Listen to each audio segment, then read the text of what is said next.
questioned the heck out of me. Okay. All right, so I think we'll get started. Good morning, everyone, to, I guess, the official second day of our industry series programming. We really want to thank the Harold Greenberg Fund, who's our industry series sponsor and has been so as long as I've been at the festival. So we really appreciate that and allowing for all of these great professional development workshops, pitches, masterclasses to happen each and every year.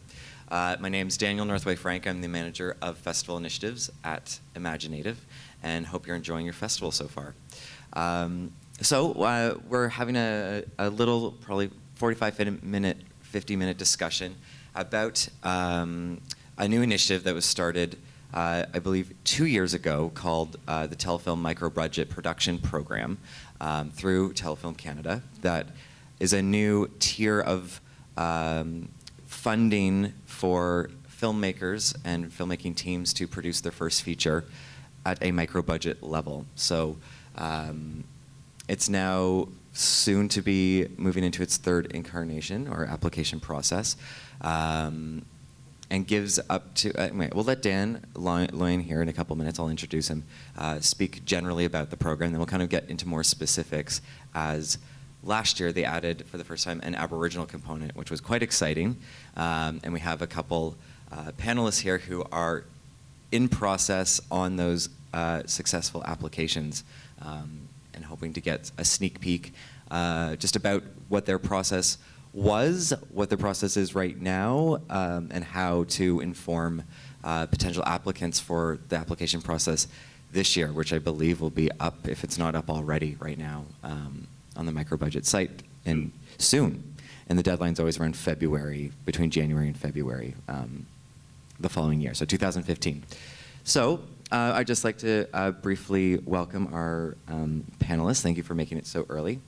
We have Dan Loyan here from Telefilm Canada, who actually spoke about this project last year. Jim Compton, who's the artistic director of the Adam Beach Film Institute, one of the, what are the partners officially called? It's a selection partner of the micro-budget program. And then we have Adam Garnet Jones, who is one of the recipients of the first Aboriginal component section, and anyway, has had an interesting and exciting experience up until now, has finished shooting his film and is just, we'll find out. This is a sneak peek.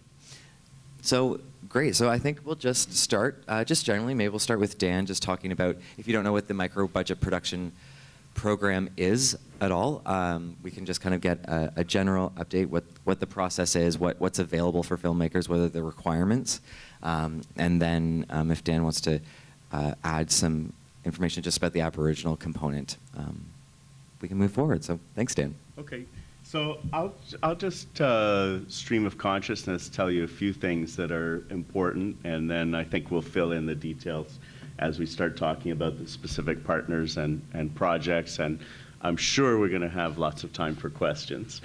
The micro-budget program, which was formed, as Daniel said, 2 years ago, was meant to fill a bit of a hole in terms of telefilm funding, because our minimum budget threshold for the mainstream programs is $250,000.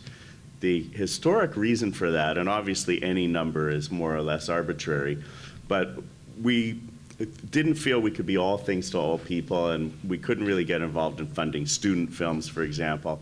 So we wanted to have a minimum threshold of production values in terms of films that could actually, assuming all went well, films which would actually find their way into cinemas. And cinemas have been the mandate, up to now anyway. We report to Heritage Canada in Ottawa, and the process of getting bums in seats has been, for the 40-year history of telefilm, pretty primary. As we all know, though, life is changing very, very quickly. And although people still do like to come into a dark room with a bunch of strangers and have that kind of, I call it a religious experience almost, where the lights go down and there's something, you know, instead of being a minister or a rabbi or you know, some kind of religious event is going to happen. It's flashing images on a screen, and there is still something that I personally find kind of spiritual about it. However, statistically, most people don't watch movies that way. They actually watch movies either at home or even now kind of on the run on some kind of mobile device. So I can't see that for the near term, Telefilm or the Government of Canada is going to abandon the idea of supporting films which belong first window or at least a window in the theaters. But life is definitely changing, and the micro-budget program is one piece of evidence of that. So, of course, the films are not shot in 35 millimeter, but almost no films are shot today in 35 millimeter.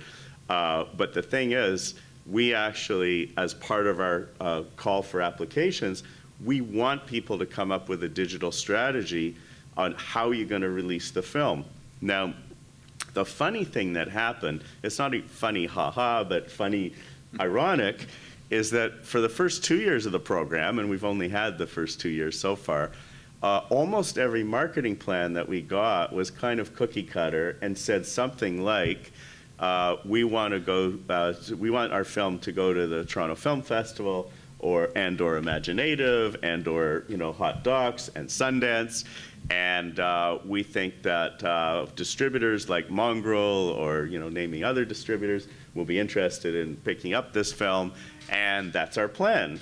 And so the committee of people from across the country charged with looking at not only the creative materials but the marketing materials kind of looked at each other going, well, wait a minute, for the most part, these are, this is the new generation of filmmakers, and we didn't think we'd have to drag people kicking and screaming into the 21st century, but it looks like that's what's happening. So I think that when the guidelines do come out for 2015, we'll probably have to be a little more emphatic about what we're expecting. And there's nothing wrong with having the goal of going to imagineNATIVE or Sundance or TIFF or festivals around the world. That's fine. And there's nothing wrong with wanting a distributor to pick up the film.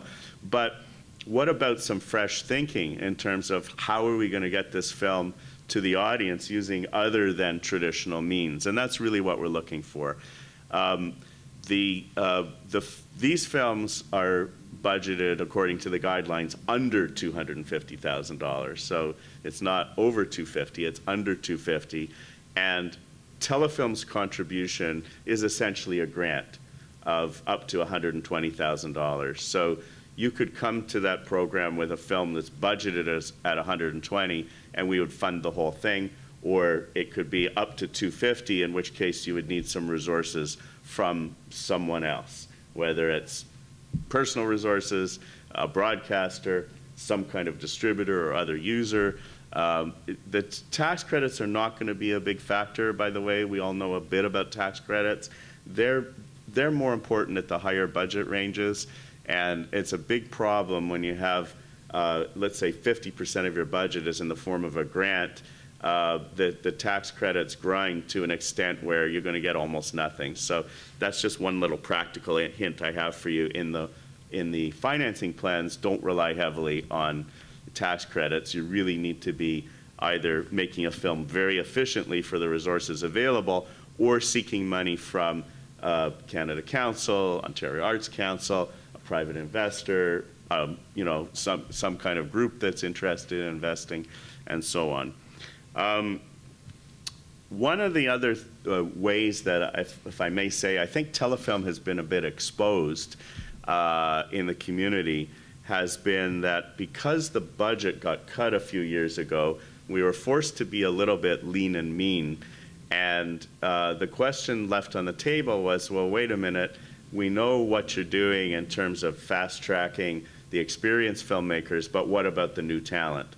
And I can tell you that the definition of my job, because my job involves almost exclusively films budgeted under $2.5 million, my major mandate is actually new or newer talent. So first-time directors, first-time producers, But we stretch that as the budgets start to drift up. So a film budgeted at $1 million or $1.5 million or whatever, the producers tend to be second or third or even fourth time. The directors might be second or third time instead of first, but it's still basically emerging talent. Now, that's not the case for micro budget. So micro budget, the definition is first-time filmmakers. Those are the people that we're interested in. And in order to find those filmmakers, we've solicited help from 35 partners across the country, each of which has better outreach than we could possibly hope to have from coast to coast. So each of those 35 partners, some are schools, some are co-ops, some are other forms of institutions, like Adam Beach. Each one of those puts out its own call for applications from among its own group. So its group might be members, its groups might be recent alumni from the last 3 years, and they kind of do what I might call the triage, and they decide what the best project is that they want to put forward. So basically, the committee at Telefilm, which consists of people from across the country, that's looking at the projects, we're looking at about 35 projects because it's one from each partner. And for each of the past 2 years, we've been able to fund approximately 25% of with the available money, about 25% of the projects that have come in. So that's pretty darn good if you compare that to other odds that are available in the industry, whether in Canada or Hollywood or name it. 25%, that's really, really high. Normal odds might be, depending on what community, it could be 1 in 10, it could be 1 in 20, it could be 1 in 1,000. But in any case, we're quite happy with that as a ratio. Although I would say on a personal note, and I'm not really talking for Telefilm here, that if it was up to me and if we could find some more money, what I would probably do with that money, everyone dreams, what would I do if I win the lottery? Well, in my case, it's not the personal lottery, but it's kind of the Telefilm lottery. What I would probably do is say, you know what, we have 35 partners, let's rely on each of them to find one great project, and let's not have a jury. Let's just, let's just fund 35 projects. That would involve a little bit of change of mindset, and I'll tell you, it ties into the marketing discussion, because how many films is there room for in the marketplace? Clearly, there's not room for an unlimited number of films on the screen. You're not going to book the TIFF Lightbox or the Varsity at Bay and Blue or cinemas across the country with hundreds and hundreds of small Canadian films. There's just not the shelf space, to use the commercial term for it. But once we change our mindset and start thinking, well, we're not really thinking about that kind of shelf space anyway, we're thinking largely about the digital world, well, then it's kind of unlimited. What's not unlimited is the marketing dollars to how do you get the awareness for your film? So that's another area that we could talk about maybe later if we have time. In terms of the Aboriginal component, just so I get it right, I brought my list of who the partners are. And I'm well am I on? Sorry, and I'm well informed too. Like, I was kind of the liaison for any of the applicants looking to apply for the first time, so I can help out in any way. Okay. If you want. Okay, well, I fielded a lot of questions last year. Okay, so we have the Adam Beach Film Institute, we have the BOSA Center, which is at Capilano University on the left coast.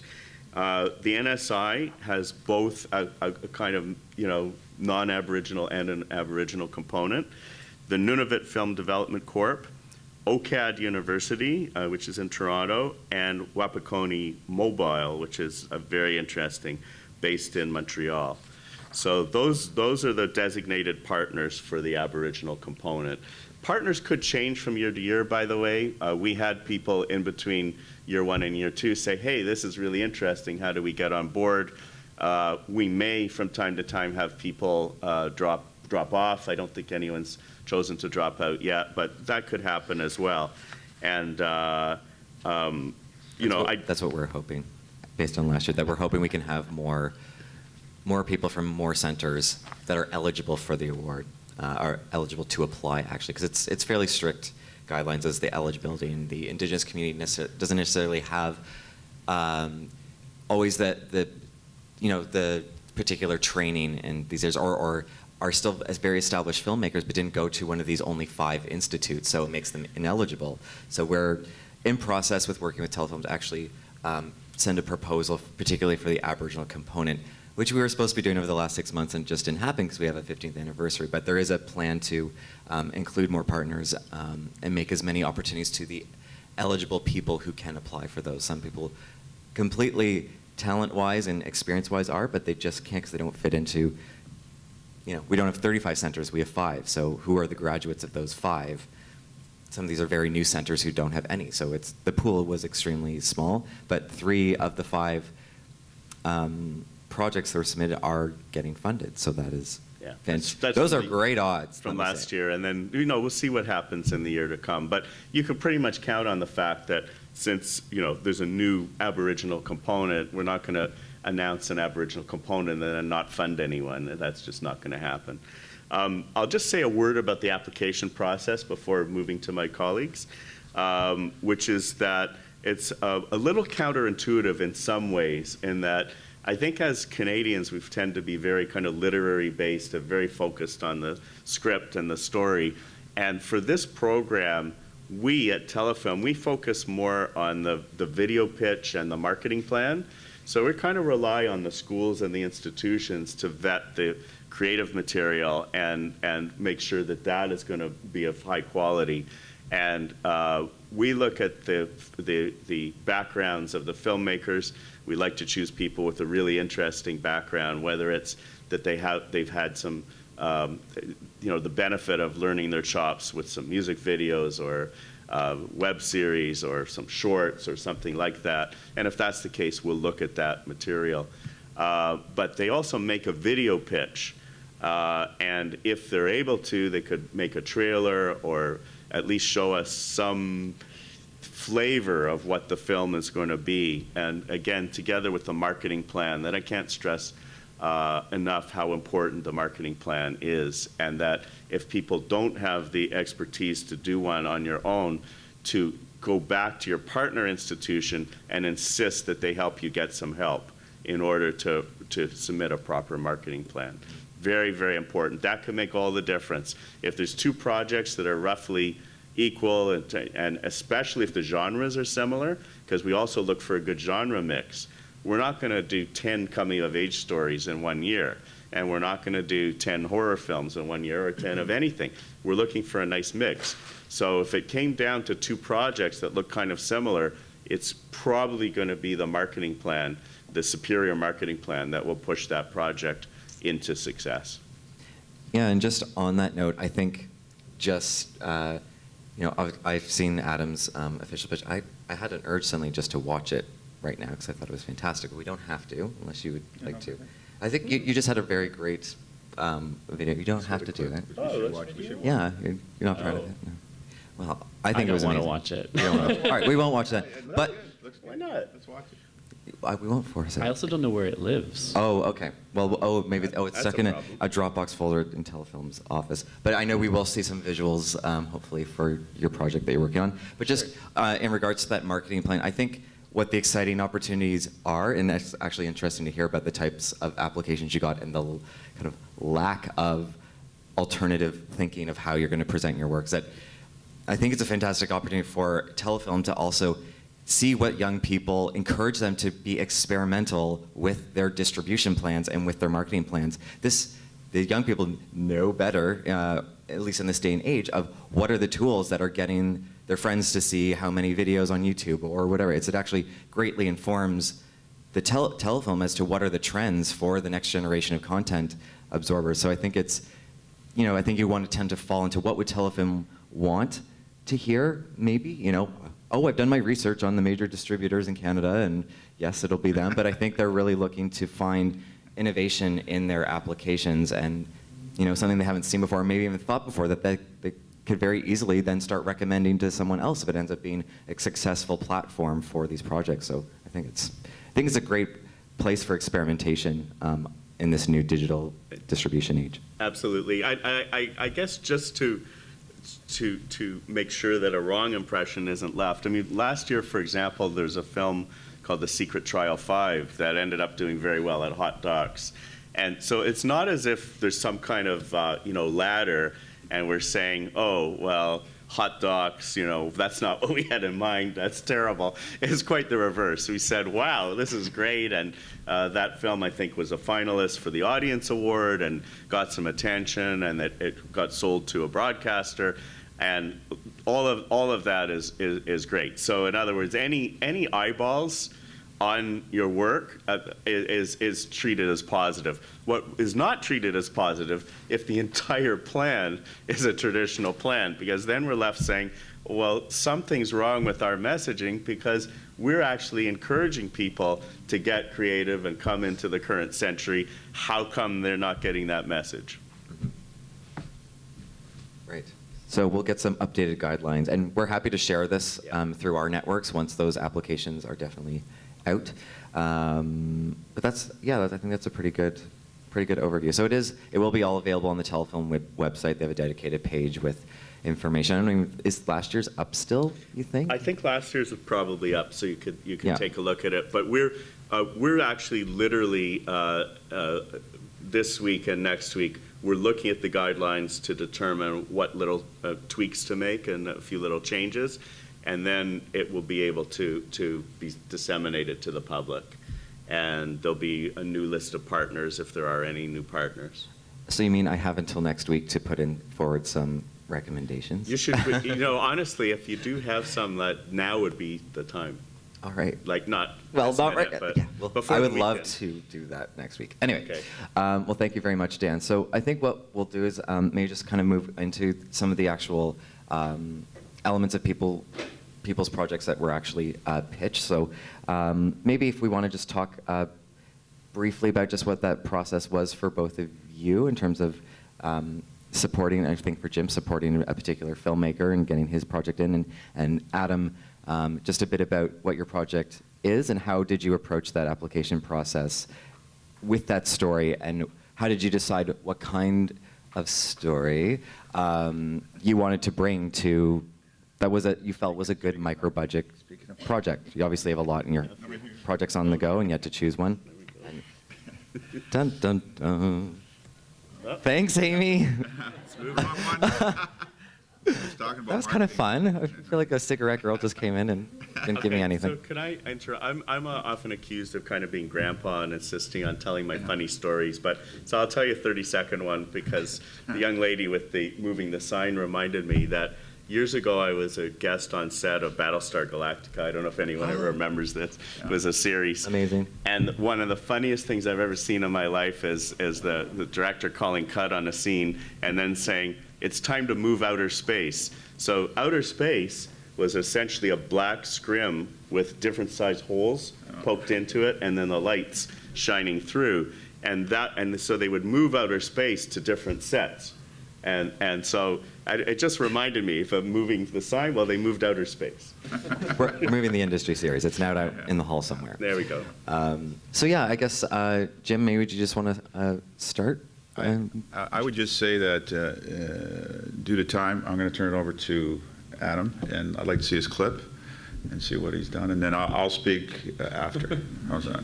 Sure. Okay. Yeah, Adam, if you want to welcome us to your project. Sure. I wrote and directed a film called Fire Song that we shot this summer. Actually, Michelle DeRosier is here. She's one of the producers on the project. And so you wanted me to just talk about how I got involved with the micro-budget program, or? Yeah, just, I think it's good just to start from the top. Like you were interested in it, and how did you start that process in finding the people and the team and just the idea? Sure. I mean, I choosing think the idea. A lot of filmmakers. I mean, I've been working on the project for years and pushing it up the hill. Working on the script, revising the script, showing it to lots of people, getting lots of notes, and working. And then I started assembling funding through the arts councils. I was intending to apply to Telefilm for some kind of funding at some point, and I already had success through the arts councils. I had assembled about $100,000 in funding through those councils, and was sitting here, actually, well, not in this room, but in this building at the Telefilm session last year when they started talking about the micro budget. And as I heard the guidelines and actually the restrictions in particular, I was kind of like going through the catalog of Aboriginal filmmakers in Canada who I know who had a feature project to make that they were trying to make, who are in the same position as me. And I was thinking, oh, like the writer and director has to be Aboriginal and the producer has to be Aboriginal, and it has to be both of their first features, and it has to be under $250,000. And I was thinking, that's me. And I know a lot of filmmakers, and I don't know anyone else who actually fits those rules, which is, you're talking about rejigging the guidelines, and I think that there's definitely room for that. But in that moment last year, I was actually texting under the table with one of the producers saying, oh my God, we're gonna get to make our movie this year. Because it just felt like the project was completely designed for this program, or the program was designed for our project. So that was really great news. So immediately, because of applying to all the councils and stuff, I had a lot of paperwork assembled and had the script, of course. And so it was a matter of going through those Telefilm guidelines and making sure that we could make the project as interesting and as appealing to, first, the NSI, who we applied to. Because, we talked about that. So you have to apply to the recommender. A bunch of different people apply to the recommender, and NSI, the National Screen Institute, was the recommender that I was eligible to apply to. And then they selected our project based on whatever criteria that they have for that, and then forwarded it on to Telefilm. So by the time, and we essentially got all of our materials in, and then it was really just a waiting game. I mean, like a lot of different programs. Right, and boom, hello, is it there? Okay, great. Sorry, keep missing it. But in terms of, so maybe you just want to talk a bit about Fire Song and this actual idea, because I think it's really important the type of story you want to tell within a micro-budget context. Is it accomplishable, and what do you want to help resonate in your application that will resonate with people, will resonate beyond, yourself and your own idea and getting it out there? Who else cares about this story? What are the qualitative parts of it that other people connect to an audience? You're really trying to preach to, there's an audience for this project. So if you just want, I think everyone might just want to know, what is Fire Song, and what is it, and how did you accomplish this part? Sure. Fire Song is a feature drama about a closeted gay Native kid living in a northern reserve who is kind of struggling to take care of his mom, his family, after his sister's suicide. So it's really, like Dan said, it's kind of a coming-of-age story, and it's a story that takes place in a small remote community. And as far as like why we chose to submit that project to the micro budget, it's a tough story. It's a tough story to tell, and it's a tough story to sell to a lot of people. It's certainly the kind of story and kind of issues that it touches on are things that people care a lot about, but it's hard to engage people in those kinds of stories. And I think that something that's really great about the micro-budget program is that you can take a gamble on those kinds of stories, because that's the kind of movie that, Telefilm's never going to spend $3 million trying to get that movie made, because it's a small story about a small community, but it has a potential, if told in the right way, to resonate in a big way and have a huge impact. So I think that's also part of why we chose that program as well. The cast itself is mostly Aboriginal teenagers, and so we knew that when we were looking at casting the film, we were going to be working with actors who probably didn't have any experience or very limited experience, and that proved to be true. And so we made a decision to cast as much as possible from up in the communities where we were shooting. And that affected budget as well, because we have kind of a large cast, but because we're working with non-union actors, first-time actors, we were able to keep our costs down that way. Now I've lost track of the question. But. No, that's great.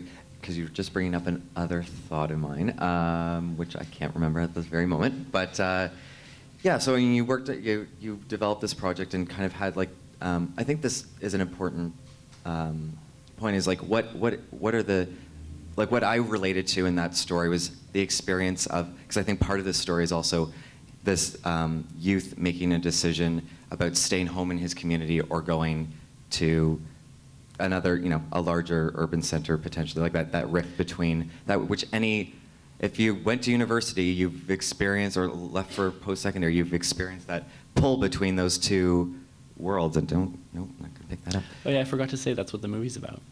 Ah, there you go. So, but I think that's something that's very relatable. Anyone can, or has a family member, someone who went away and then never came back. I had I definitely related to that type of experience where you're pulled between seeing family and being committed to them, but also having your own life and learning to explore and grow as a person. So I think it's a very relatable idea, like across Absolutely.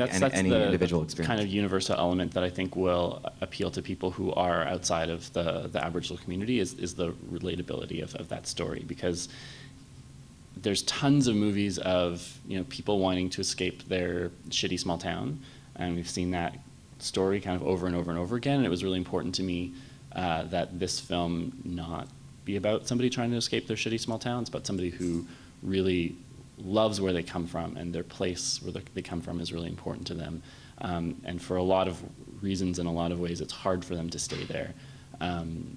And so it's just as important for them to leave as it is for him to stay. And so it's that kind of push and pull that this character feels, and that so many people feel and feel for their whole lives. I mean, that was the hard thing too about finishing the film and writing an ending for the film, is that story doesn't end. That's a lifelong struggle of pulling back and forth. Do I stay or do I go? Do I, how much time can I spend at home with my family, and how much do I pursue this other life? Can I ask a question that pops into my mind? Sure. At the time that you were developing the project and you found you had some Arts Council supports and you basically raised $100,000, was there a time where you thought, well, I'll just go make the movie for the money available? Or did you always know, well, I better get some more money from somewhere? Because it's just, no. It just wasn't going to be enough money. Like if we were, I think if the cast was smaller, if the scope of the film was smaller, if there were fewer locations, we could have done that. But really working with the $250,000, we were just, white knuckling it the whole time. So it leads to And I was surprised. I thought like $250,000, that feels like all the money in the world to me, as somebody who doesn't really write budgets. Where did it go? No, but people have never dealt with us. You're dealing with $30,000 budgets. For a short. What kind of blew your mind as to like?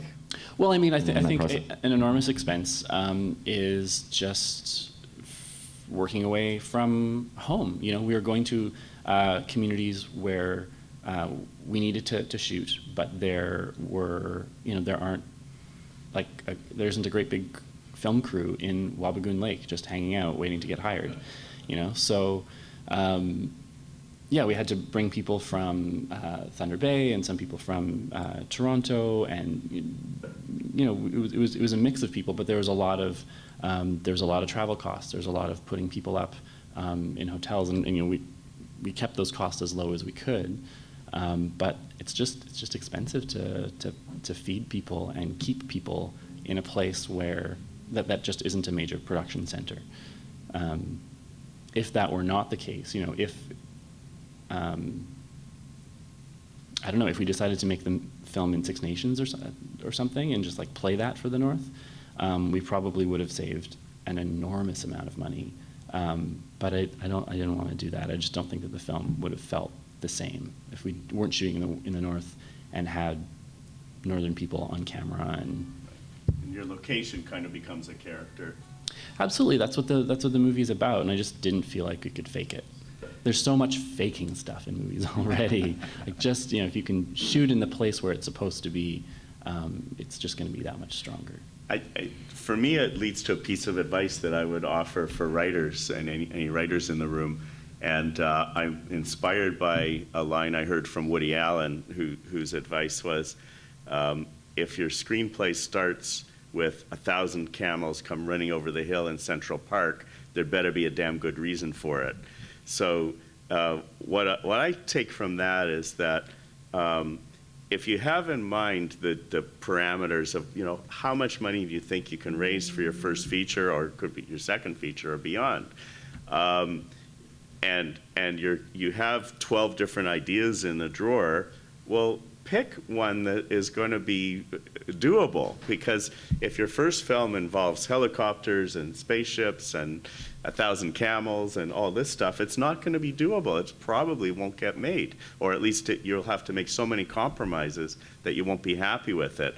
And on the low end of the spectrum, people have probably heard of Ingrid Veninger, who's a local filmmaker, that issued a call 2 years ago to her colleagues saying, if anyone can make a $1,000 feature, I'll fund it. And she ended up funding 5 of them, of which 4 actually got made and completed, and the only one that never got completed was from the most experienced filmmaker, funnily enough. So it was all the newbies managed to do it. Now, it wasn't really $1,000 because they had $1,000 cash from Ingrid from a prize that she had won, and she reallocated her prize money. Then they had $2,000 in post services that were donated by a group. And then there's what I would call sweat equity, which is you can certainly readily imagine that at that level, you're calling in a tremendous number of favors from friends, colleagues, associates, and probably some services providers as well. So it's not really $1,000, but let's say that it's really $20,000, or name any number. Let's say it's really 50. This to me is a very positive sign, because those films turned out pretty darn well. And in the case of, I think, 2 of the filmmakers, I'm working with them now on features budgeted somewhere between, $250,000 and my cap. But you could sort of expect that both of them would be under $1 million. But that's the point. So they kind of showed what they could do with almost literally no money.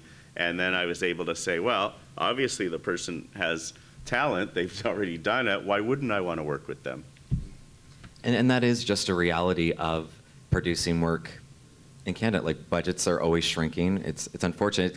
It now sets a standard. We have all oh great, you can make a feature for 1,000. Hey everyone, you can make a feature for 1,000. So it helps as much as it hurts. It now creates an understanding that things can be made for cheaper.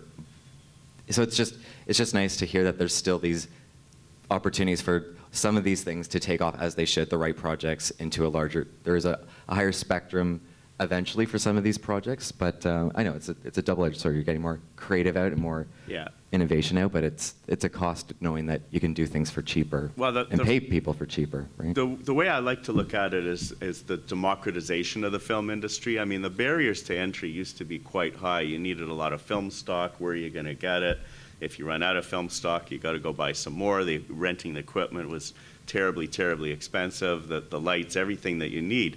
Now, I think the democratization is true, but it depends what kind of film you're making, and it depends partly, quite frankly, on accident of birth, because we're very lucky in Canada, and we could be the exact same people in North Dakota or name some other country, and we wouldn't have the same abilities, because there'd be no support structures at all. Yeah, so we are very lucky that we have so many mechanisms with which to support these types of stories and actually make them into features. So I just wanted to ask very quickly just a bit about your kind of training and production process for these these fresh faces behind the camera and also in front of the camera, because that's a lot of investment for you as well. I know there was kind of a kind of training process for that, which was for free. That's all money and time and energy. So I wonder if you just talk a bit about what were the advantages of that, and hopefully benefits, and what were the what was I not expecting? And I'm sure that's a loaded question. Yeah, so I mean, because we were working with first-time actors mostly, it was really important that we not only recognize talent in them, when they walk into the room and do a traditional kind of audition, but that we know that they're going to be reliable, that they can, show up somewhere on time day after day and have the stamina to work through the day, that they can incorporate feedback and listen and respond and all of those things that you need actors to do. There's a kind of professionalism that a lot of people who aren't actors, who are kind of dreaming of it or thinking about it, don't realize. It's an incredible amount of work, and it takes a huge amount of stamina and concentration. And so what we wanted to do, what we ended up doing is we did a very wide casting call. We did a lot of auditions, I think, like 56 auditions in Toronto in one day or something like that. It was crazy. And then we did a couple of rounds of auditions in Thunder Bay and Dryden and in Wapikoni Lake. And Michelle, did we go anywhere else? Thunder Bay, Dryden, Toronto, Wapikoni. I feel like that was it. Yeah. Anyway, but we saw a lot of people in that period of time, and anyone who wanted to come in and audition, we would see them. But we did focus our audition call on our younger cast, because that's really who's going to carry the film. So from that point, we selected, I think, maybe 13 or so actors that we really liked from that process, and brought them into a week-long intensive acting on camera training program in Thunder Bay with Glenn Gould. And we did a combination of, just kind of like really simple acting exercises. It was like theater camp kind of thing. But at a certain point, we started introducing scenes from the script and trying different combinations of actors, and just seeing, like, what about this person for this role? Or, oh, that's maybe not working. Maybe let's try them in this part, and trying different combinations of people to see who had the best chemistry and that kind of thing. And it's so important that we did that. But we didn't, that was completely outside of our budget, which was dumb, because it was essential to our process. We had to do it, but it was just money that we spent outside of our budget, and now we're paying for it, literally.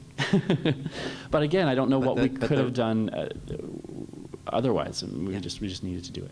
Yeah, so that's another element, is just the rate of pay for particular types of actors, the investment that you made in developing these careers, or potentially future careers after this, with putting that qualitative aspect, which will then reflect in your film, and hopefully a great film.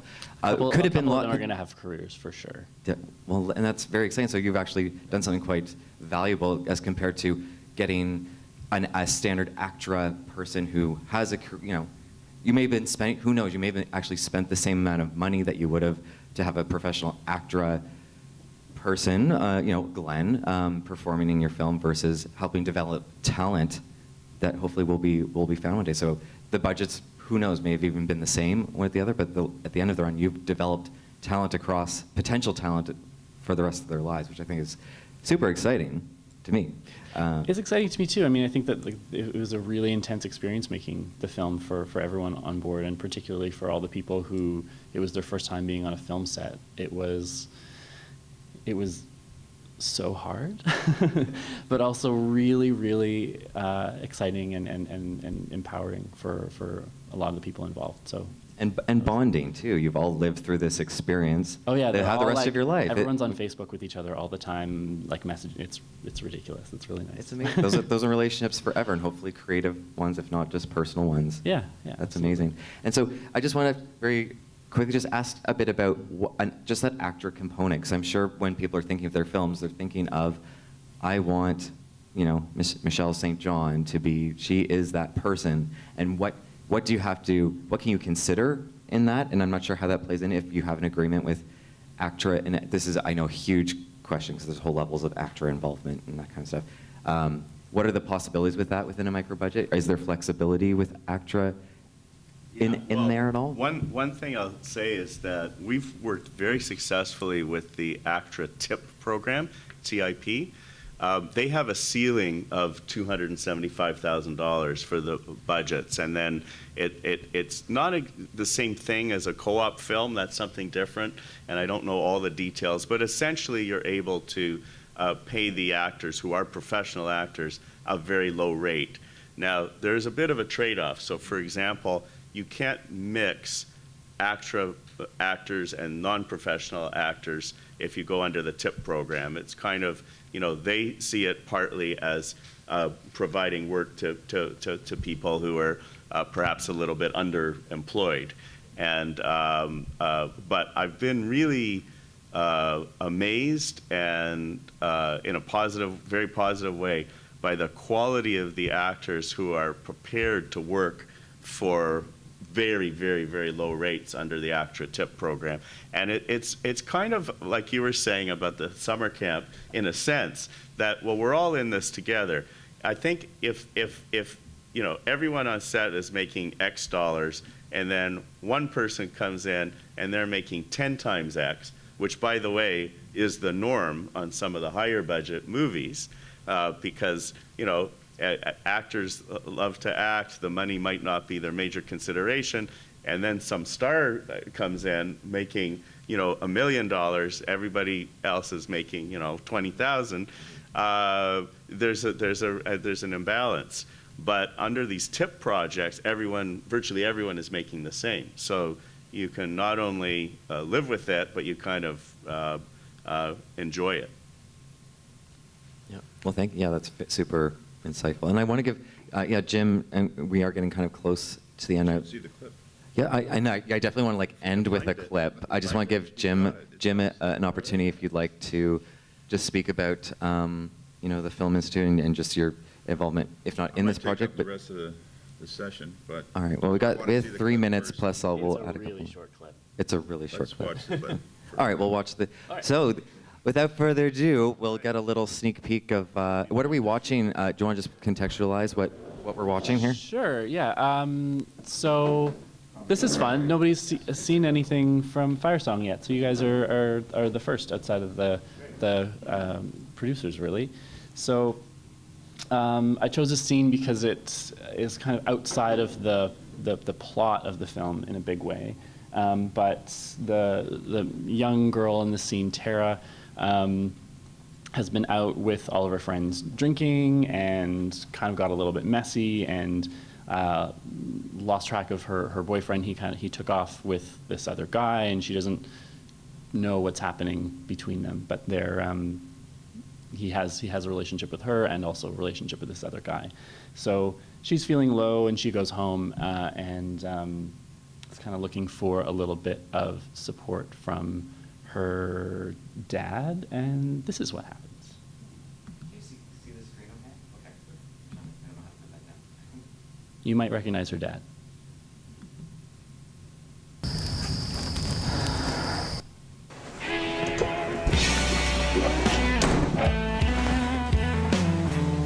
Who are you? Oh, hey, girl. Come see your old man for a minute. Is that your daughter?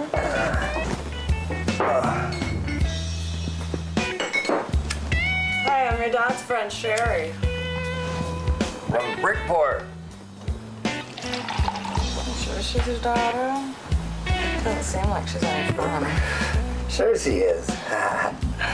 Come here.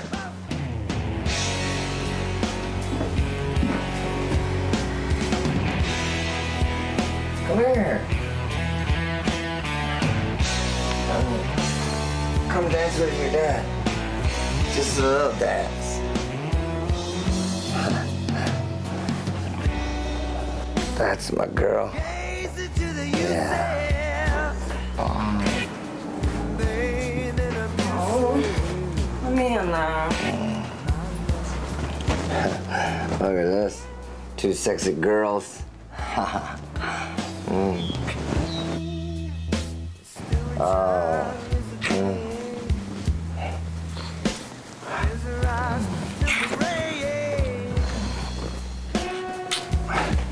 Hey, where are you going?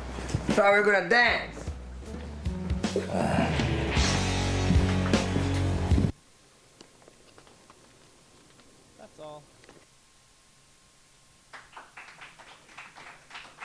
So it is a little bit dark. It hasn't been color corrected, and it's all temp sound and whatever. But yeah, that's a scene. Wow, that's it's very exciting, very exciting. Wow.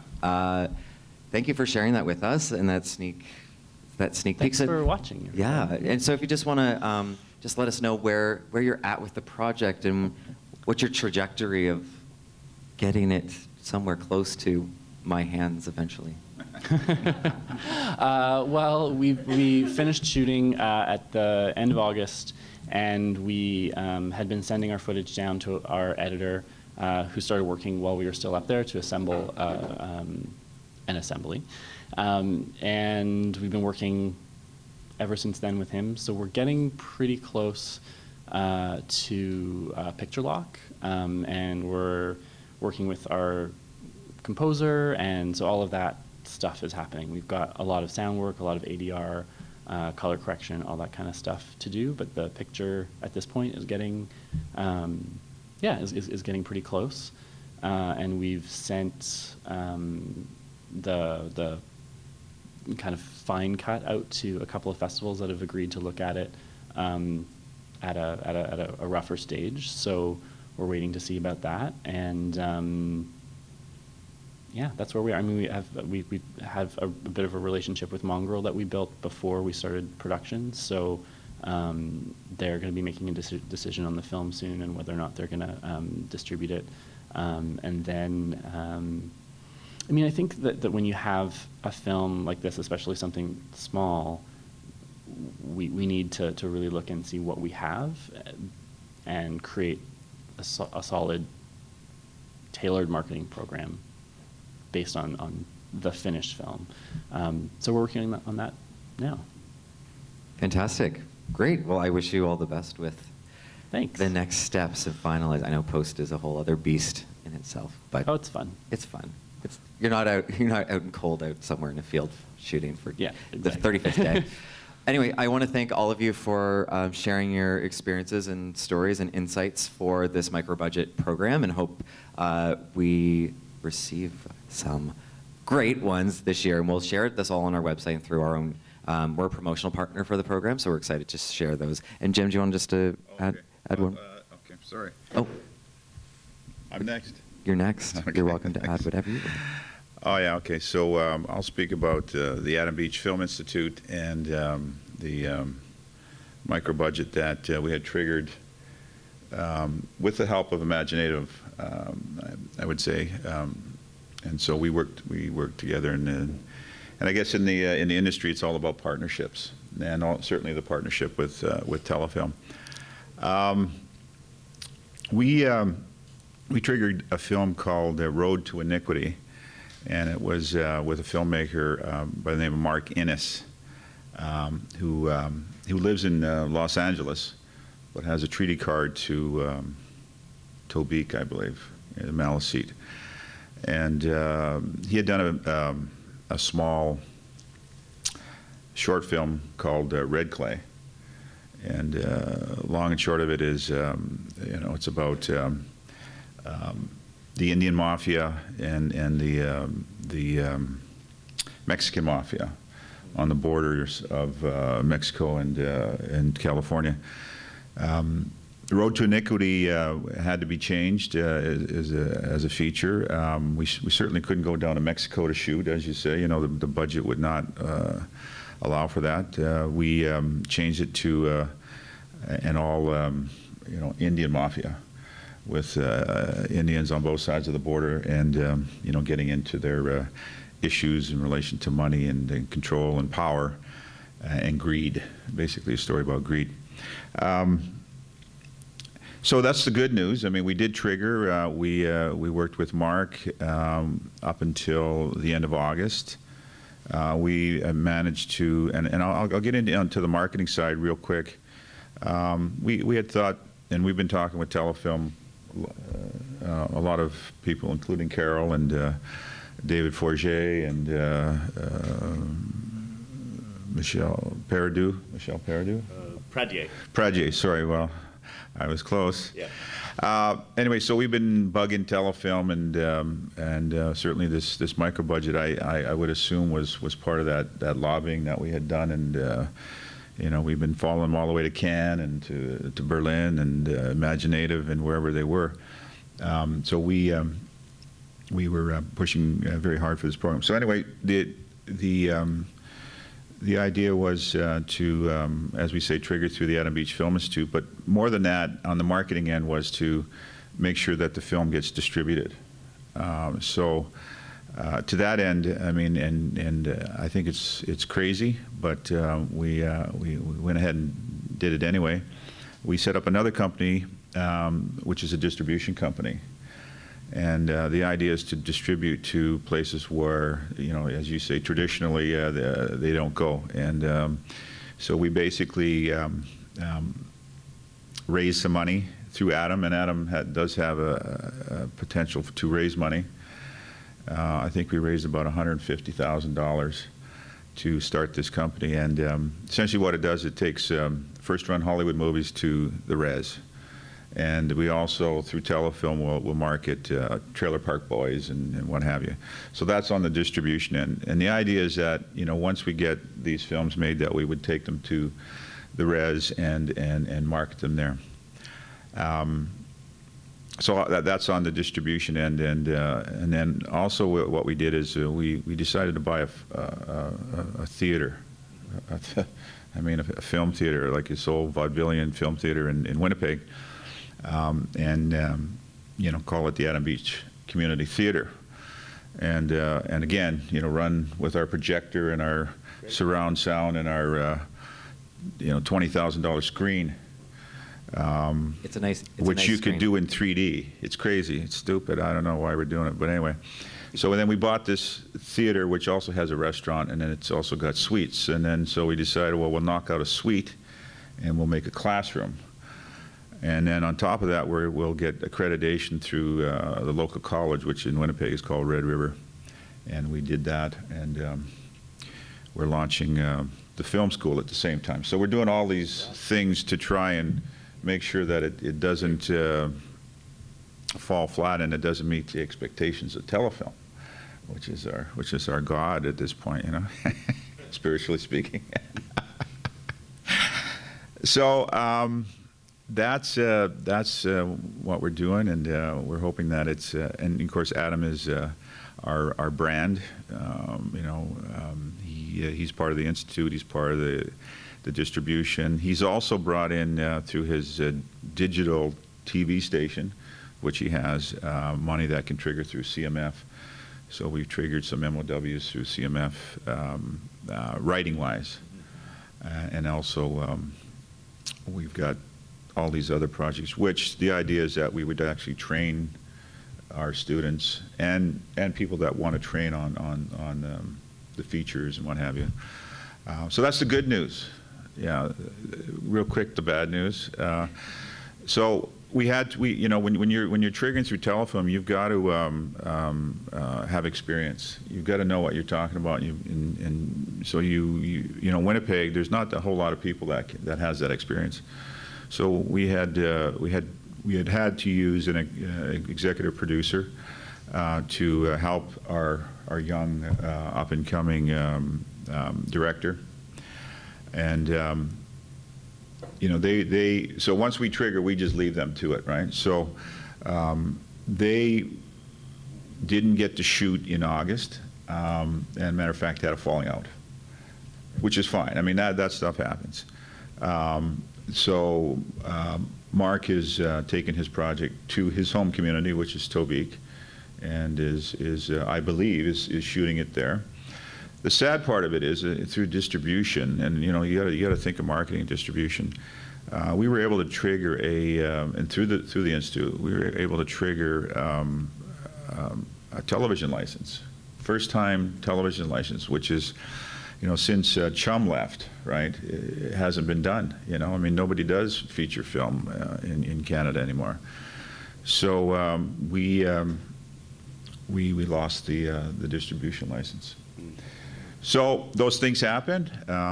Big thing for us, though, is that we did trigger the micro budget, and that's a feather in all our caps, you know. Excuse the pun, feather. And we're looking forward to triggering the next one, and maybe some questions in relation to that is, you know, in relation to the executive producer, you know, what are some of the stipulations we might want to add to that or put on that so that, you know, they really have to work with you. I'm not sure if that's something we can talk about at length, but, you know, something that does come up. So. Yes, human relations are Yeah. interesting. We had a former low-budget program which was emphatically director-driven, and essentially the director had final cut. And on 2 or 3 cases, the director kind of used the guidelines against the producer, saying, well, Telefilm says I don't have to do anything, you know, you say, so basically, you know, go jump in the lake. And my attitude was, well, that wasn't the spirit, you know. This is supposed to be a collaborative industry, and you're not supposed to kick your producer out of the editing room and all this kind of stuff. But anyway, ultimately, no matter what you write down, you know, people will behave sometimes in strange ways. And we move on. That's it. So. We've had several panels about the producer-director relationship, and I guess we need an executive producer one. It's like a marriage, I guess. Long term, hopefully. So thank you so much, for those insights too. It's very exciting. I had the pleasure of being at that screening when I was in Winnipeg. Oh, you were there? I was there. It was Okay. That was a great movie. What was the name of it again? It's called The Fighting Man. And The Fighting of course, Man. you know, It was great. the thing with Road to Iniquity too is we also had Adam, like you had Derek, as one of the leads, and of course, when he pulled out, well, Adam pulled out too. So. Yeah. But this film, so I'm not sure where that film will play. It was a film that Adam was in, not necessarily Oh yeah, behind, sorry. but The it's Fighting called- Man. The Fighting Man was with James Caan and Directed by Damien Lee. Damien Lee, yes, and we premiered it at the theater just to get Great. some notoriety at the theater, and that's where we got APTN on board as a partner. So APTN's a partner. in It's a that. good, I was very impressed with Yeah. the film. It was great. Hope to see it Onward more. and upward. Great. So we'll have to wrap it up. We have another panel that we should be starting right now, but we'll probably start about 15 minutes late. And this is our digital co-productions, the future of Indigenous collaborations, international collaborations. So I just want to thank everyone here. I think Dan might even be sticking around with us for that one. Yep, cool. So yeah, we'll probably start that about 10:30, and we'll see you all back then. Thank you, everyone, for your insights. Yep. Thanks. Thank you. Thank you.